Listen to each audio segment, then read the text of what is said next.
यही है, इस विजया एकादशी के महात्म्य के श्रवण व पाठन से समस्त पाप नष्ट हो जाते हैं। एक समय देवर्षि नारद जी ने जगत पिता ब्रह्मा जी से पूछा, हे ब्रह्मा जी, आप मुझे फाल्गुन माह की कृष्ण पक्ष की विजय नामक एक एकादशी का व्रत विधान बताइए। तो ब्रह्मा जी बोले, हे नारद, विजया एकादशी का व्रत किए गए नष्ट करने वाला है, सभी पाप को नष्ट करने वाला है, या समस्त मनुष्यों को विजय प्रदान करता है। त्रेता युग में श्री रामचंद्र जी को जब 14 वर्ष के लिए वनवास हो गया था, तब वह लक्ष्मण तथा जानकी सहित पंचवटी में निवास करने लगे थे।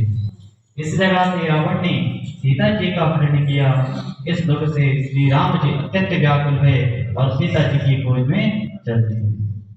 घूमते घूमते उन्हें जटायु मिले, जिनकी आयु समाप्त हो चुकी थी। कुछ आगे चलकर इनकी सुग्रीव के साथ मित्रता हो गई और इन्होंने वाली का वध किया। हनुमान जी ने लंका जाकर सीता का पता लगाया। वहां से लौटकर हनुमान जी श्री रामचंद्र के पास आए और उन्होंने सब समाचार श्री रामचंद्र से कहा। श्री रामचंद्र जी ने सुग्रीव की अनुमति लेकर वानरों और भालुओं की सेना सहित लंका को प्रस्थान किया। श्री रामचंद्र जी जब समुद्र के किनारे पहुंच गए, तब उन्होंने अत्यंत आघात और भयंकर मगरमच्छ से युक्त समुद्र को देखकर लक्ष्मण जी से कहा, हे लक्ष्मण, इस समुद्र को हम किस प्रकार पार कर सकेंगे?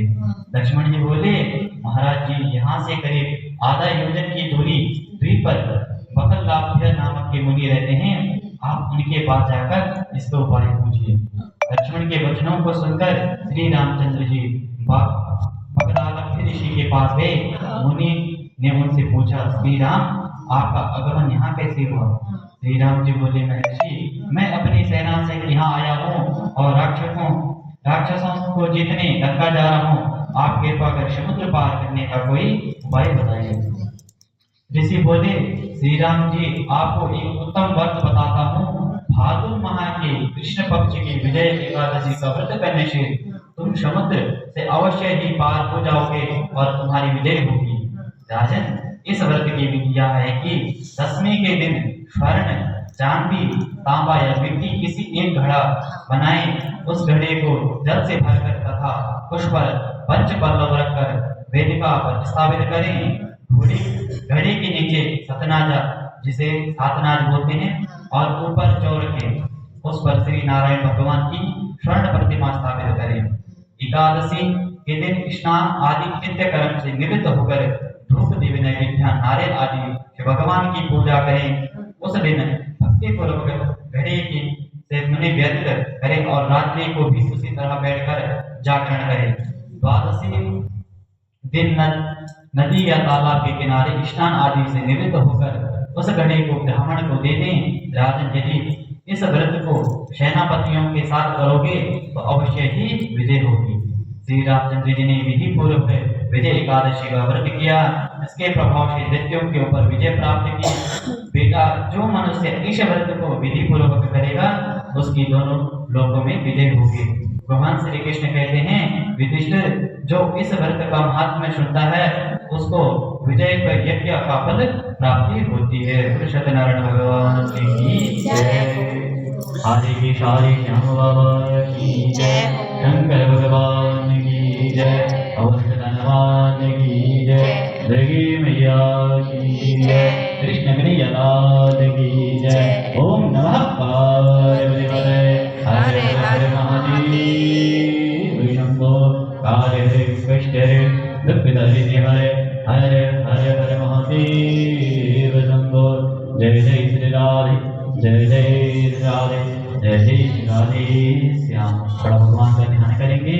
ओम कृष्णाय वासुदेवाय हरे परमात्मने प्रणदाक्लेशनाशाय गोविन्दाय नमो नमः।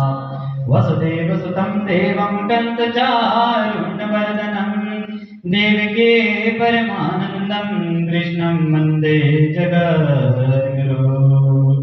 ॐ गर्जनिकृतं वा कायजा कर्मजं वा श्रवणनयनजं वा मानसं वा परादं विहितमहितं वा सर्वमेताच्छमश्वम् जय जय जय करुणादेव श्रीमहादेव शम्भो खड्गं चक्रिगदेषु चापरिघाञ्चूलाम्बुसन्धिंसिरा शङ्खं सन्दतशङ्करस्त्रियणां सर्वाङ्गभूषादिताम् नीलाश्मादशमासपाददशिकां सेवे मां कालिकाम् यामास्तो शबदीधरो कमलजो हन्तुं मदं पीडवम् अतुलितवरधामं हेमशैलां वदेहं तनुजवरकृष्णानं ज्ञाननामग्रगण्यं सकलगुणनिधानं वादिदानामधीशं रघुपरिप्रियभक्तं भगजातं नमामि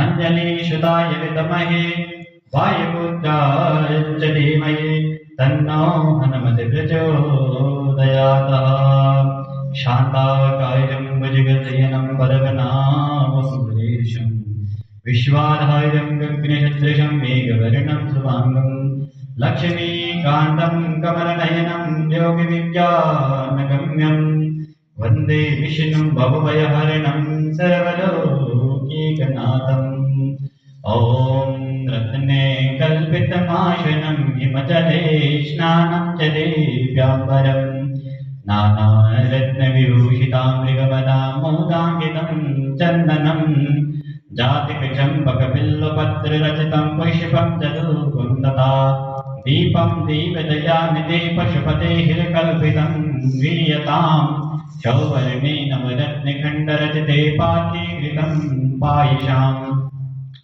भक्ष्यं पञ्चविधं पयोदधियुतं ब्रह्माफलं पानकं शाकानामयुतं जलं रुचिकरं कर्पूरखण्डोज्ज्वलं ताम्बूलं मनसा मया विरचितं भक्ता प्रभो स्वीकुरु छत्रं चामर्योर्युगं व्यजनकं चादर्शकं निर्मलं वीणाभीतिमृदं कालकलहलागीतं जनित्यं तथा साष्टांगं प्रणस्तर्बहुविधं हेते समस्तं मया आवाहनं न जानामि तवार्चनं पूजां चैव न जानामि क्षम्यतां परमेश्वर मन्त्रहीनं क्रियाहीनं भक्तिहीनं सुरेश्वर यत् पूजितं मया देवा परिपूर्णं तदस्तु मे नानाशुकं तपसपाणि यदा कालोद्भवानि च पुष्पाञ्जलिर्मया दत्तं गृहीणां परमेश्वर भव्य दिव्यमन्त्रपुष्पाञ्जलिं समर्पयामि।